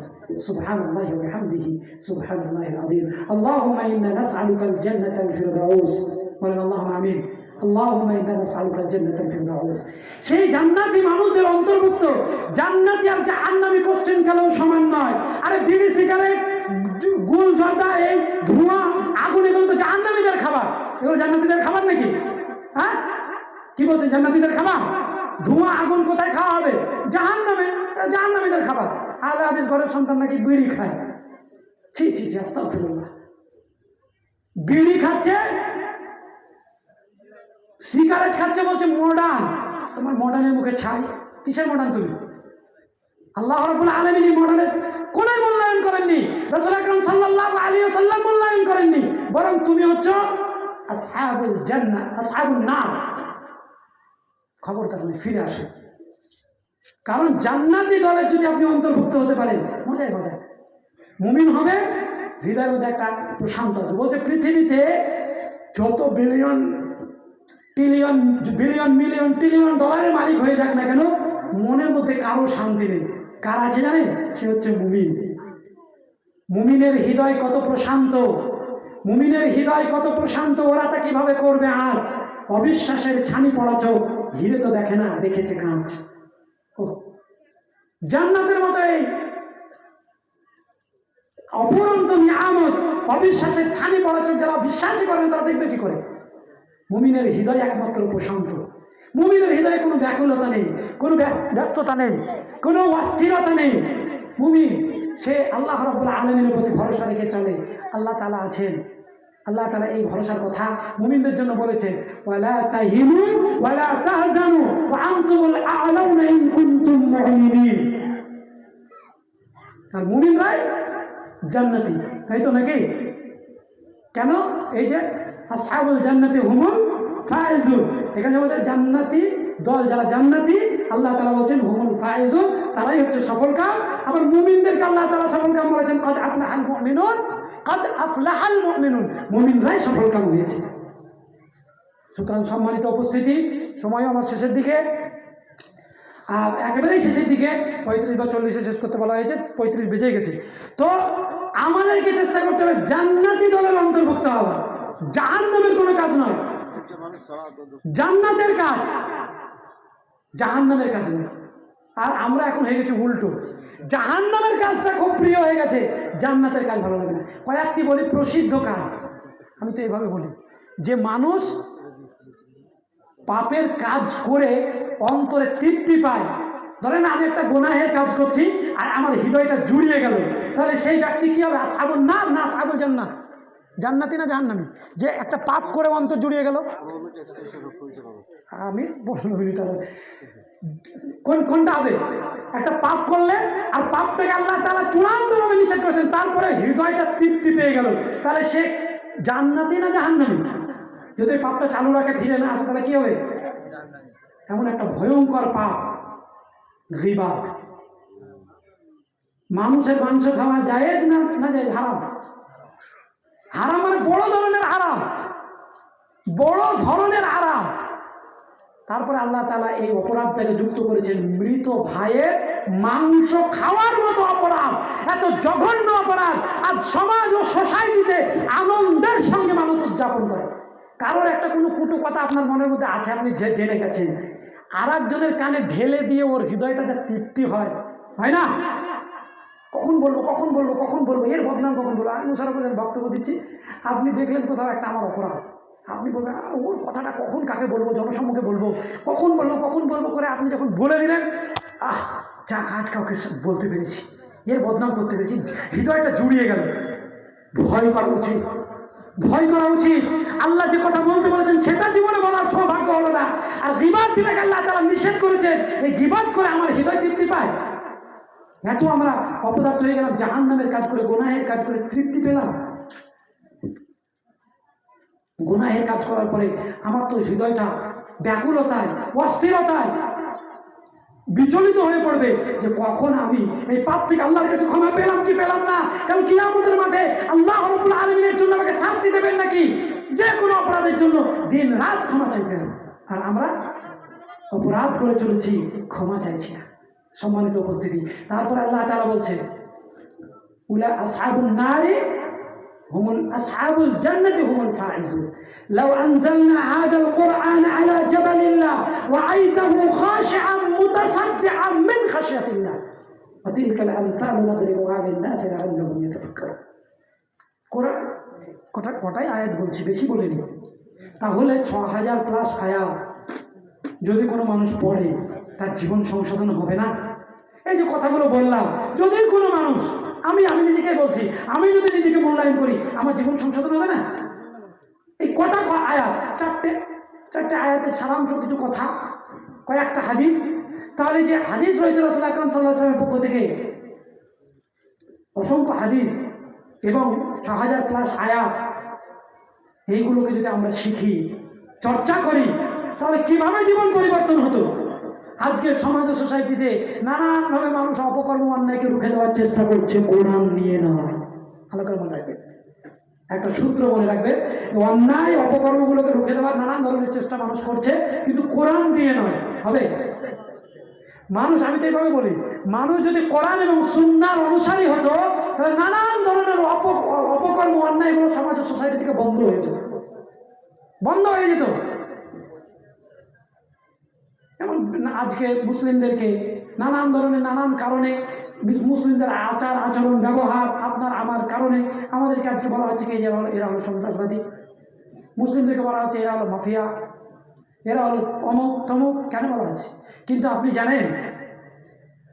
জানেন যে এই জঙ্গিবাদের বিরুদ্ধে ইসলাম কত কড়া। রাসূল আকরাম সাল্লাল্লাহু আলাইহি ওয়াসাল্লাম কত কড়া কথা বলেছেন, কোরআনে আল্লাহ তাআলা কত কড়া কথা বলেছেন। আল্লাহ তাআলা বলেছেন, শুধু একটা সূত্র মনে রাখবেন, আল্লাহ তাআলা বলেছেন মান কাতালা নাফসান বিগাইরি নাফসিন আও ফাসাদিন ফিল আরদি কাআন্নামা কাতালা আন-নাস জামিআ। এক কথায় সব কিছু ঢুকেছে। কোন নফসের বদলা ছাড়া কেউ যদি কোনো নফসকে অন্যায়ভাবে হত্যা করে, কোন নফসকে, কোন মানুষকে অন্যায়ভাবে হত্যা করে, মান কাতালা নাফসান বিগাইরি নাফসিন আও ফাসাদিন ফিল আরদ, পৃথিবীতে ফিতনা ফাসাদ সৃষ্টি করার কারণে, রাজনৈতিকভাবে একজন মানুষ আরেকজন মানুষকে হত্যা করছে, এটা পৃথিবীর ফিতনা ফাসাদ নয়? হত্যা করার পরে হত্যাকাণ্ড বাড়ছে না কমছে? বেড়ে যাচ্ছে। এটা ফিতনা, এটা ফাসাদ। আর ইসলাম বলছে যদি কাউকে হত্যা করে ফাসাদের বাড়ানোর কারণে, আও ফাসাদিন ফিল আরদ কাআন্নামা কাতালা আন-নাস জামিআ, সে যেন পুরো মানব জাতিকে হত্যা করলো, পুরো মানব জাতির হত্যার দায়ভার তার উপরে চাপবে। তাহলে কোন মুসলিম জঙ্গি হতে পারে? আজকে তকমা দেওয়া হচ্ছে আপনার আমার এই ছোটখাট ঝামেলা নিয়ে, ঝঞ্ঝট নিয়ে, বলছে কোর্ট কাছারিতে আজকে এই মারপিট ঝামেলা ঝঞ্ঝটের যে মীমাংসাগুলো হয় বেশিরভাগটাই মুসলিমদের। এত কোরআন সুন্নাহ থাকার পরে কেন হবে? লজ্জা আমাদের লাগা উচিত। আজকে শুনলাম, যদিও আমি ঘটনা জানি না, শুনলাম এই ধর্মীয় সভাকে কেন্দ্র করে ঝামেলা হচ্ছে। ইন্না লিল্লাহি ওয়া ইন্না ইলাইহি রাজিউন। আপনাদের এখানে কেন হবে? যদিও কেউ আমাকে একটা কটু কথা বললো, মন্দ কথা বললো, তো মেনে নেব, যাক বলে তো বলেছে, আমারই তো দিনী ভাই, আমারই তো ভাই, বলেছে, মাফ করে দিলাম, পারছি না। আর বদলা নেওয়ার জন্য রূঢ় স্বভাবের, রূঢ় মস্তিষ্কে, মনে রাখবেন, রূঢ় মস্তিষ্ক দিয়ে ইসলাম কায়েম হয়নি, হবেও না। কেন? আল্লাহ তাআলা সূরা আল ইমরানের মধ্যে রাসূল সাল্লাল্লাহু আলাইহি ওয়াসাল্লামকে বলছেন, ফাবিমা রাহমাতিন মিনাল্লাহ লিনতা লাহুম ওয়ালাউ কুনতা ফাদ্দান গালিযাল কলব লানফাদ্দু মিন হাওলিক ফা'ফু আনহুম ওয়াস্তাগফির লাহুম ওয়াসাওিরহুম ফিল আমর ফাআযমতা আলাইহি ফালিয়াতাওয়াক্কাল আলাল্লাহ ইন্নাল্লাহা ইউহিব্বুল মুতাওয়াক্কিলিন। আল্লাহ বলছেন রাসূল সাল্লাল্লাহু আলাইহি ওয়াসাল্লামকে, আল্লাহর বিশেষ অনুগ্রহ দয়া আপনার প্রতি যে আপনি নম্রভাষী হয়েছেন। যদি কর্কশভাষী হতেন, মানুষ আপনার থেকে দূরে সরে যেত। তাহলে ইসলাম প্রতিষ্ঠা করার জন্য, মানুষের কাছে দিন প্রতিষ্ঠা করার জন্য, মানুষকে দিনের পথে নিয়ে আসার জন্য প্রথম শর্ত হচ্ছে আপনাকে আমাকে নম্রভাষী হতে হবে। এটা জান্নাতি মানুষের গুণাগুণ যে সে নম্র হবে। কারণ রাসূল আকরাম সাল্লাল্লাহু আলাইহি ওয়াসাল্লাম বলছেন, জান্নাতি মানুষকে দেখতে চাও দুনিয়াতে, তারা খুব নম্র, খুব দুর্বল, দেখে মনে হবে একজন পাগল যাচ্ছে, রাস্তায় হেঁটে যাচ্ছে, একজন বাচ্চা ছেলে তার জামাটা টেনে দিল, হাসলো, বাবা এটা করো না। আপনার দেখে মনে হচ্ছে এই পাগল নাকি রে, বাচ্চাটাকে তো একটা ধমক দিতে পারতো।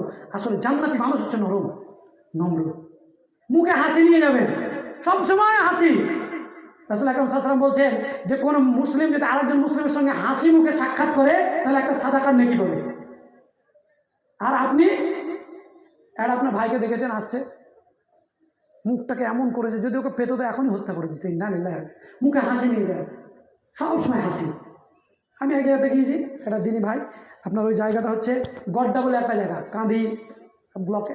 একটা ভাই শেষে আলোচনা করার পরে, না সেটা আলোচনায় যায়নি, ইফতারে গিয়েছিলাম, কোনো আলোচনা ছিল না, এমনি ভাইদের সঙ্গে ইফতার করে লাস্টে চলে আসছে, তখন বলছে আপনার কাছ থেকে একটা জিনিস পেতে চাইছিলাম। বললাম বলেন, আল্লাহ যদি দেওয়ার সামর্থ্য রাখে দেন ইনশাআল্লাহ তাআলা জিনিস দেবো। তো বলছে আপনার মুখের হাসিটা। আমি বললাম আল্লাহ কাছে চান, ইনশাআল্লাহ আল্লাহ তাআলা প্রত্যেক ব্যক্তিকে দেবেন। আশ্চর্য হিসেবে কথা বলে, এখন বক্তব্য দিচ্ছি তাই আপনার মনে হচ্ছে একটু কড়া, এটা রাসূলুল্লাহ সাল্লাল্লাহু আলাইহি ওয়াসাল্লাম করতেন, কিন্তু ব্যক্তি জীবনে সবসময় আপনাকে নরমভাষী হতে হবে, এটা হচ্ছে 1 নম্বর শর্ত জান্নাতি মানুষের গুণাগুণ। 2 নম্বর, ফাফু আনহুম, ফাফু আনহুম, মানুষকে মাফ করতে শিখতে হবে। অন্যায় করে তাকে মাফ করে দেন। আরে আল্লাহ সুবহানাহু ওয়া তাআলা তিনি বলছেন, এত গর্হিত অপরাধ শিরক, তিনি বলছেন যে কেউ যদি আল্লাহ তাআলার সঙ্গে শিরক করে, মান ইউশরিক বিল্লাহ ফাকাদ হারামাল্লাহু আলাইহিল জান্নাহ, আল্লাহ জান্নাত হারাম করে দেন, ওয়া মাওয়াহুন নার, তার বাসস্থান হয় জাহান্নাম। এতটা আল্লাহ তাআলা রাগান্বিত হন। তারপর একজন মানুষ বেঁচে আছে, শিরকটাকে বুঝতে পারলো আর ইস্তেগফার করলো, তওবা করে শিরক ছেড়ে দিয়ে আল্লাহর কাছে ফিরে আসলো, আল্লাহ ক্ষমা করে দেন, সম্পূর্ণ ক্ষমা করে দেন। আল্লাহ যদি ক্ষমা করতে পারেন, আমি তো আল্লাহর নগণ্য একজন বান্দা, সামান্য খুব দুর্বল, আমি কেন ক্ষমা করতে পারবো না? আমার কত বড় অন্যায় করেছি, কি এমন অন্যায় করেছি? সারা ভূখণ্ডের মালিক, আসমান জমিন পাহাড় পর্বত নদী নালা, এর মাঝে যা কিছু আছে, যা দৃশ্যমান যা অদৃশ্যমান, সব কিছুর যিনি মালিক আল্লাহ সুবহানাহু ওয়া তাআলা, তার তাওহীদকে, তার এই রুবুবিয়্যাতকে, উলুহিয়্যাতকে, আসমা ও সিফাতকে নষ্ট করে দেওয়ার পরে তিনি যদি ক্ষমা করে দিতে পারেন, আমার হয়তো একটু মান সম্মান নষ্ট করেছে, আমার একটু সম্পদ নষ্ট করেছে, আমার ব্যাপারে একটু মানুষের কাছে একটু কথা বলেছে, যাকে মাফ করে দিলাম। ইসলাম শিক্ষা দিচ্ছে, কোরআন শিক্ষা দিচ্ছে, পড়বেন কোরআন তাহলে তো জানবেন, আপনার সন্তানকে কোরআন পড়া শেখাবেন, তাহলে তো আপনার সন্তান আপনাকে মাফ করে দেবে। যাক আমার বাবা করেছে, আল্লাহ তো বাবা মায়ের আরো খিদমত করতে বলেছে, মানে আপনি শেখাননি কোরআন, তার জন্য মার খেতে হচ্ছে, সন্তান মারছে পিতা মাতাকে। সম্মানিত উপস্থিতি, ফাফু আনহুম, আর কি উফ ওয়াস্তাগফির লাহুম, কি ভয়ঙ্কর কথা। মাফ না করা যায়, কোনো রকমভাবে এদিক সেদিক করে মাফ করা যায়, কিন্তু যাকে আপনি মাফ করলেন, আপনাকে কেউ মেরেছে, এমন মার মেরেছে মাথা টাথা ফাটিয়ে রক্ত ব্লিডিং হয়ে আপনার শরীর অসুস্থ হয়ে গেলো, তাকে আপনি মাফ করে দিলেন, কিন্তু তার জন্য আপনি রাত্রিতে উঠে আল্লাহকে বলতে পারবেন, আল্লাহ আমার ভাইটা অন্যায় করে ফেলেছে, বুঝতে পারেন, আল্লাহ তুমি তাকে মাফ করে দাও, আমি তো মাফ করলাম, আল্লাহ তুমি তাকে মাফ করে দাও। এই দোয়া করা খুব কঠিন। আপনার উপরে যে আপনার জীবনটাকে যে জ্বালিয়ে বিছিয়ে পুড়িয়ে ছাড়খাড় করে দিয়েছে, তার জন্য আপনি আল্লাহর কাছে সেই মুসলিম ভাইটার জন্য দোয়া করবেন, এটা আল্লাহ শিক্ষা দিচ্ছে। কেন বলছে, আপনি যদি অন্যের জন্য কিছু চান, সেটা প্রক্ষান্তরে আল্লাহ সুবহানাহু ওয়া তাআলা আপনার জন্য প্রদান করে। আস্তাগফিরুল্লাহ আসাবিরহুম ফিল আমর ফাআযামতা আলাইহি ফালিয়াতাওয়াক্কাল আলাল্লাহ ইন্নাল্লাহা ইউহিব্বুল মুত্তাকিন। পরামর্শের সময় তাদেরকে ডাকতে হবে, তুচ্ছ-তাচ্ছিল্য করে দূরে ঠেলে দেওয়া যাবে না। আর চূড়ান্ত সিদ্ধান্তের সময় আল্লাহ সুবহানাহু ওয়া তাআলার উপরে ভরসা রাখতে হবে। আল্লাহর উপরে যারা ভরসা রাখে, আল্লাহ তাআলা তাদেরকে ভালোবাসেন। সম্মানিত উপস্থিতি, যে কথা বলছিলাম, যে এই কোরআন আল্লাহ তাআলা বলছেন, তারপরে জান্নাতি জাহান্নামী কখনোই এক হতে পারে না। আপনি পার্থক্য করতে পারেন, 5 ওয়াক্তের যারা মুসল্লি নয়, নামাজ পড়তে ভালো লাগে না, সে কি করে জান্নাতি হতে পারে? যে আল্লাহ তাওহীদকে নষ্ট করে, সে কি করে জান্নাতি হতে পারে? এরকম আপনি হাজারো গুণান্বিত ব্যক্তিদেরকে দেখতে পাবেন। আর কোরআনের ব্যাপারে আল্লাহ তাআলা বলছেন, লাউ আনজালনা হাযাল কোরআন, এই কোরআনকে যদি আমি পাহাড়ের উপর অবতীর্ণ করতাম, লাউ আনজালনা হাযাল কোরআন আলা জাবালিন লারাআইতাহু, কোরআনা আলা জাবালিন লারাআইতাহু, পাহাড়ের উপর তাহলে তুমি দেখতে পেতে এই পাহাড়কে। সে কি হতো?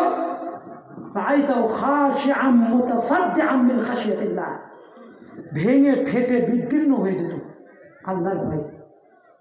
তার অর্থ বোঝানো হচ্ছে কি জানেন, যে পাহাড় এই দায়িত্ব আল্লাহ তাআলা দিয়েছে, এই কাজগুলো থেকে বেঁচে চলা, এই কাজগুলো করা, এই দায়িত্ব সে বহন করতে গিয়ে ব্যাকুল হয়ে পড়তো, ফেটে বিদীর্ণ হয়ে যেত, ব্যস্ততায় পরিপূর্ণ হয়ে যেত। আর জান্নাতের কাজ, আল্লাহর সন্তুষ্টির কাজের জন্য আপনার আমার কোনো ব্যস্ততা নেই। জুমার দিনে একবার গেলেই হলো, কেউ কেউ মনে করে বছরে একবার গেলেই হলো, ঈদের দিনে। খবরদার নয়, বেঈমান মুসলিমের পরিচয় দেবেন না। মুসলিম নামটাকে যদি ধরে রাখতে চান, কোরআন এবং সুন্নাহর অনুসারী হন, কোরআন এবং সুন্নাহর অনুসারী হন। কোরআনকে এখানে বোঝানো হচ্ছে যে আপনার হৃদয়টা ভেঙে ফেটে বিদীর্ণ হয়ে যাবে, যেমন রাসূল করিম সাল্লাল্লাহু আলাইহি ওয়াসাল্লামের হয়ে গেছিল তার সাহাবীদের বেদনায়, যে এরা শিরক করছে, আল্লাহকে ভুলে যাচ্ছে, এই পাপে জড়িয়ে যাচ্ছে, কেন এরা পাপ থেকে ফিরে আসছে না, জাহান্নামে চলে যাবে, ধ্বংস হয়ে যাবে। এই ব্যস্ততা তাই হৃদয়টা ফেটে বিদীর্ণ হয়ে যেত, রক্তক্ষরণ হতো তার হৃদয়ের মধ্যে। আর আপনি আমি আলেম হয়েছে, আলেম হওয়ার পরে যদি আমাদের হৃদয়ের মধ্যে রক্তক্ষরণ না হয়, জাতির জন্য শুধু নিজের পকেট ভর্তি হয়, তাহলে এই আলেম দিয়ে কোনো কাজ হবে? কি কাজ হবে? কোনো কাজ হবে। তাহলে আলেম তৈরি করতে হবে। কাকে করবেন? আপনার সন্তানকে। প্রত্যেক ঘরে ঘরে আলেম থাকবে, আল্লাহর রহমত সেই ঘরে থাকবে। এবং মনে রাখবেন যে যত মানুষ আল্লাহকে ভয় করুক না কেন, আলেমরা প্রকৃত অর্থে আল্লাহকে ভয় করে। তা আল্লাহ বলেছেন ইন্নামা ইয়াখশাল্লাহা মিন ইবাদিহিল উলামা। একজন আলেম জেনে শুনে সুদ খেতে পারে না। একজন আলেম জেনে শুনে তার স্ত্রীকে, তার মেয়েকে বেপর্দার জায়গাতে নিয়ে যেতে পারে না, বেপর্দা করতে পারে না। একজন আলেম জেনে শুনে কখনোই দেখবেন যে আলেম বেনামাজি হয়েছে। একজন আলেম বিড়ি খাচ্ছে, সিগারেট খাচ্ছে। কিছু কিছু নামধারী আলেম রয়েছে, জর্দা খায়, কিছু আছে, সেগুলো আলাদা। তাদের কাছে সেটা মাকরু মনে হচ্ছে, ঘৃণিত। আল্লাহ বলছে যে এরা সম্মানিত, ওরা বলছে যে আমরা ঘৃণার বস্তুটাই খাবো। আর আল্লাহ বলছেন রাসূলদেরকে কুলু মিনাত তাইয়্যিবাত ওয়া আমালুস সালিহ, সূরা মুমিনুনের মধ্যে, যে হে রাসূল আপনি পবিত্র খাবারটাকে খান আর আমালুস সালিহ, সৎ আমল করেন। আর এরা বলছে না আমরা যা খাচ্ছি খাবো। অনেক জায়গাতে আছে কি, যে অনেক ইমাম সাহেবদেরকে দেখবেন ওই ইমামতি করার আগে বারবার বাথরুম যায়। আমি এটা পরীক্ষিত বলছি, সবাইকে বলছি না, বেশিরভাগ। তো আমি একজন ইমামকে জিজ্ঞাসা করলাম যে ভাই আপনি যখনই দেখি আপনি নামাজ পড়াতে যান, নামাজের আগে বাথরুম আপনাকে যেতেই হয়, প্রসাদ হলে পায়খানা কি লেগেই থাকে, কি এটা কি ব্যাপার? মানে ও টয়লেটেই যায় ডাইরেক্ট। আসলে টয়লেট লাগে না লাগে ওটা পরের বিষয়। আহলে হাদিস সমাজের মসজিদের ইমাম একটু তো গোপন রাখতে হবে। তো এই গোপনতা কি, খুব পায়খানা গিয়ে গুল করে বেরিয়ে এসে উজু করে নামাজ পড়াচ্ছে। কোনো ভয় নেই আল্লাহর প্রতি? নাই। কেন নাই? কারণ ও যার অপরাধ থেকে অপরাধ মনে করেনি, আমরা মনে করব। কেউ করছে সেই দোহাই দিয়ে পার পাওয়া যাবে না। কোনো আলেম অপরাধ করছে তাই আপনি পার পাবেন না। আল্লাহ তাজিরু ওয়াজিরাতুন বিজরা উখরা, কেউ কারো বোঝা বহন করবে না, নিজ নিজ বোঝা বহন করতে হবে। এই জন্য আলেম উপদেশ দেওয়ার পরে যদি সেই কাজটা না করে, তা সে আল্লাহর কাছে নিকৃষ্ট। আল্লাহ তাআলা বলেছেন লিমা তাকুলুনা মা লা তাফআলুন কাবুরা মাকতান ইনদাল্লাহ আন তাকুলু মা লা তাফআলুন। যা করো না তা বলো না, এটা আল্লাহর কাছে অত্যন্ত জঘন্য কাজ। যা করছো না তুমি তা বলতে যাচ্ছ কেন? যদি সে বলে তাহলে সে আল্লাহর কাছে ঘৃণিত, নিকৃষ্ট। কিন্তু আপনি ও করছে তাই আমি করছি, এই দোহাই দিয়ে পার পাবেন, এটা পাবেন না। সম্মানিত উপস্থিতি, আমার সময় শেষের দিকে, আমি আর বাড়াচ্ছি না। পরবর্তী বক্তা যিনি রয়েছেন তার কণ্ঠে আপনারা অনেক কথা করেন এবং সুন্নাত শুনবেন ইনশাআল্লাহ তাআলা আজিজ। আমার থেকেও মূল্যবান কথা সেগুলো শুনবেন। আমি শেষে কথাটা বলবো যে কোরআন আমাদের উপরেও অবতীর্ণ হয়েছে। আমার পাপের কারণে, আমার পরিবারের পাপের কারণে, আমার পাড়া প্রতিবেশীর পাপের কারণে আমার হৃদয়টা যেন রক্তক্ষরণ হয়, যে আমি এদেরকে ফিরিয়ে নিয়ে আসবো কিভাবে, নিজেকে মুক্ত দিব কিভাবে। আল্লাহ তাআলা ডাক দিয়েছেন সারিউ ইলা মাগফিরাতিন মির রাব্বিকুম ওয়া জান্নাতিন আরদুহা আস-সামাওয়াতি ওয়াল আরদ উইদ্দাত লিল মুত্তাকিন। দ্রুত একদম ছুটে আসতে হবে আল্লাহ তাআলার ক্ষমার দিকে। আপনি মনে করছেন শেষ জীবনে দাঁড়িয়ে একটু পাকুক, নাতি হোক, তারপরে একবার আল্লাহওয়ালা হয়ে যাবো, এই সুযোগ নেই। এখন শুনলেন, এখনই ফিরে আসতে হবে। যার মধ্যে যে অপরাধ রয়েছে সেই অপরাধ থেকে ফিরে কোরআন ও সুন্নাহ অনুযায়ী নিজের জীবন পরিচালনা করতে হবে। নিজের জীবন যদি পরিচালনা করতে পারে ইনশাআল্লাহ তাআলা আজিজ, দেখবেন কল্যাণ আর কল্যাণ। মুমিন তার জীবনটা শুরু হবে আল্লাহ সুবহানাহু ওয়া তাআলার তাওহীদ দিয়ে। মুমিনের পথ চলা তাওহীদি ছন্দে, শিরকের কানাগলি ভরা দুর্গন্ধে। মুমিন তার জীবনটা আল্লাহ তাআলার তাওহীদ দিয়ে শুরু হবে। কেমন ভাবে? ঘুম থেকে জেগেছে, জায়গা মাত্রই আলহামদুলিল্লাহিল্লাযী আহইয়ানা বা'দা মা আমাতানা ওয়া ইলাইহিন নুশুর। আলহামদুলিল্লাহ, প্রথমেই আল্লাহর তাওহীদ, সমস্ত প্রশংসা আল্লাহ। পড়েন এই দোয়া, যদি না পড়েন শুরু করেন। আজকাল তো আমাদেরকে অপরাধী বানিয়ে দিয়েছে মানুষ, এরা দোয়া উঠিয়ে দিল। আমরা দোয়া উঠাইনি, আজকে দোয়া আপনাকে দিয়ে যাচ্ছি। ঘুম থেকে উঠবেন, দোয়া করতে হবে। ঘুম থেকে ঘর থেকে বেরোবেন, যদি কেউ একটু রাত্রি বেশি রাত্রিতে ওঠেন, তখন আসমানের দিকে তাকিয়ে দোয়া করতে হবে। পড়বেন, আজকে থেকে শুরু করবেন, দোয়া নেন। যেমন দোয়া উঠার অপরাধ দেয়, তেমন দোয়া নেন আজকে, সেখানে দোয়া করতে হবে। টয়লেটে প্রবেশের সময় আপনাকে দোয়া করতে হবে, টয়লেট থেকে বের হওয়ার পরে দোয়া করতে হবে, ওযুর শুরুতে দোয়া করতে হবে, ওযুর শেষে দোয়া করতে হবে, মসজিদে প্রবেশের সময় দোয়া করতে হবে, মসজিদ থেকে বেরোনোর সময় দোয়া করতে হবে, সালাতে দাঁড়ানোর পরে দোয়া করতে হবে, পুরো সালাতটাই দোয়া করতে হবে। কোথায় দোয়া নেই? একজন মানুষের সঙ্গে সাক্ষাৎ করবেন, সেখানেও দোয়া। সেখান থেকে বিদায় নেবেন, তবুও দোয়া। আপনার সন্তান সন্ততির জন্য আপনি দোয়া করবেন, স্ত্রীর জন্য দোয়া করবেন। সব জায়গাতে একটা স্পেশালিস্ট দোয়া রয়েছে, সেটা বাদ দিয়ে আপনি দোয়া চিনলেন কি? খালি হাত তুলে একটু কিছু বলে দিলে দোয়া হয়ে গেল। এই জন্য তো বিবাহের মজলিসগুলোতে গিয়ে বলছেন আপনার দুনিয়া হাসানা ওয়া ফিল আখিরাতি হাসানা।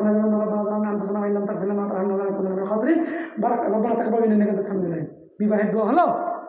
অথচ রাসূল করিম সাল্লাল্লাহু আলাইহি ওয়াসাল্লাম দোয়া শিক্ষা দিলেন বিবাহে, কি? বারাকাল্লাহু লাকুমা ওয়া বারাকা আলাইকুমা ওয়া জামাআ বাইনাকুমা ফি খাইরিন। অনেক ইমামও জানে না এই দোয়া। রাগ করলে হবে না, জানে না, সত্যি সত্যিই জানে না। কেন জানে? অনেকজন জানে, আলহামদুলিল্লাহ পড়ছে, যখন পড়লো এই দোয়াটা, তখন বলছে এই দেখো, দেখছো এই দোয়াটা উঠিয়ে দিয়েছে। খবরদার না, এই অপরাধগুলো আমরা বলবো না। যে অপরাধগুলো আমাদের মধ্যে আছে, আমরা সেখান থেকে ফিরে আসবো। আল্লাহর কাছে দোয়া করি পরিশেষে, যে কথাগুলো বললাম, আলোচিত কথাগুলো, সর্বপ্রথমে আমাকে আমল করার আল্লাহ রাব্বুল আলামিন তৌফিক দান করেন, আল্লাহুম্মা আমিন। অতঃপর যারা আমরা শুনলাম, এবং মায়েকে যারা শুনতে পাচ্ছি, এবং পর্দার আড়ালে মা ও বোনেরা যারা রয়েছি, প্রত্যেককেই আল্লাহ রাব্বুল আলামিন যারা আমল করার তৌফিক দান করেন। সব শুনে আর বলে কোনো কাজ নেই। আমি বলে গেলাম, আমার বলেও কোনো কাজ নেই যদি আমি আমল না করি। আপনারও শুনে কোনো কাজ নেই যদি আপনি আমল না করেন। এই জালসা জুলুস করে কিছু হবে না যদি আমল না করেন। আপনি আমল যদি না করতে পারেন, তাহলে জালসা জুলুস করে কি লাভ? কোনো লাভ হলো? কোনো লাভ হলো না। আমলে বাস্তবায়ন করুন, ইনশাআল্লাহ তাআলা যে সমাজ সোসাইটি সব কিছু সংশোধিত হবে। আল্লাহ তাআলা যেন আমাদেরকে আমল করার তৌফিক দান করেন, বলেন আল্লাহুম্মা আমিন। যে অপরাধের মধ্যে আমরা জড়িয়ে আছি, সেখান থেকে ফিরে কিছুটা পরকালের জন্য পাথেয় যেন আমরা পাঠাতে পারি। প্রতিদিন আমার আমলের মধ্যে কিছু দান থাকবে, প্রতিদিন আমার আমলের মধ্যে কিছু ভালো কথা থাকবে, প্রতিদিন আমার আমলের মধ্যে সালাত থাকবে, ফরজ নয় নফল সালাত থাকবে, প্রতিদিন আমার আমলের মধ্যে সন্তান সন্ততিকে নসিহা করা থাকবে, প্রতিদিন আমার আমলের মধ্যে মানুষজনের জন্য ব্যথা বেদনা আল্লাহ রাব্বুল আলামিনের কাছে বলা থাকবে, প্রতিদিন আমার আমলের মধ্যে অনেক অনেক অনেক ভালো কাজ থাকবে, যেগুলো আমি আমার আগামীকালকের জন্য, কিয়ামতের জন্য পাঠাতে পারি। এটা ভাববো, আর ভেবে সেই কাজগুলো আমরা যেন করতে পারি। আল্লাহ রাব্বুল আলামিন যেন আমাদেরকে সেইভাবে কবুল করে নেন, বলেন আল্লাহুম্মা আমিন। আল্লাহ যেন দিনের খিদমত করা আমাদের প্রত্যেক ব্যক্তিকে আল্লাহ রাব্বুল আলামিন তৌফিক দান করেন, আল্লাহুম্মা আমিন। আল্লাহ যেন ছোট কথাগুলো মূল্যায়ন করে আমাদের প্রত্যেককে আমাদের যাপিত জীবনে সেই ভুল ত্রুটিগুলো থেকে ফিরে এসে কোরআন ও সুন্নাহ অনুযায়ী চলার আল্লাহ রাব্বুল আলামিন তৌফিক দান করেন, আল্লাহুম্মা আমিন। রব্বানা আতিনা ফিদ দুনিয়া হাসানা ওয়া ফিল আখিরাতি হাসানাতাও ওয়া কিনা আযাবান নার। রব্বানা যালামনা আনফুসানা ওয়া ইন লাম তাগফির লানা ওয়া তারহামনা লানাকুনান্না মিনাল খাসিরিন। রব্বানা লা তুযিগ কুলুবানা বা'দা ইদ হাদাইতানা ওয়া হাব লানা মিন লাদুনকা রাহমা ইন্নাকা আনতাল ওয়াহ্হাব। রব্বানা ফাগফির যুনুবানা ওয়া আনতা খায়রুল গাফিরিন। রব্বানা তাকাব্বাল মিন্না ইন্নাকা আনতাস সামিউল আলিম। আকুলু قولي هذا أستغفر الله لي ولكم ولسائر المسلمين فاستغفروه إنه هو الغفور الرحيم. السلام عليكم ورحمة الله وبركاته.